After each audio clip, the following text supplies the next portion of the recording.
na stadion. Co mohli říct, jako se udělal všechno pro to, aby stíhli do toho června. Ještě můžu říct k tomu jednu věc, až budem. Můžu?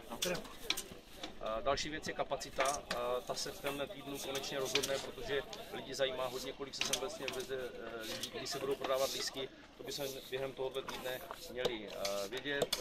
Během tohoto týdne dostanu už konečně i papír ohledně toho, že ten stadion teda opravdu, nebo že ten zápas můžu tady uskutečnit a tím pádem už budeme pracovat na tom, aby jsme mohli dát do předprodeje lístky a třeba za měsíc tady prodávat vstupenky.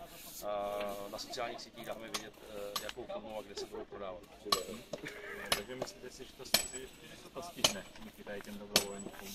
Díky lidem a se to předpokládám určitě stihne, protože nebejt tým, tak to zaprvé ani by nezačalo pořádně a ani by se to pravděpodobně nestihlo. Takže já věřím, že to, co teďka ty lidi udělali, tak si sami sobě dokázali, že to fakt stojí za to a ty lužáky tady mají tradici a věříme, že se teďka k tomu přidá právě ta stavební část a myslím si, že už rok nebrání nic závažného k tomu, aby se tady uskutečnil 27. rozlučkový zápas a jak říkám, aby se potom třeba zase otevřela otázka, co třeba venkovního zápasu Komety, v případě v létě, kdy budou začat bourat a budovat nové stadion.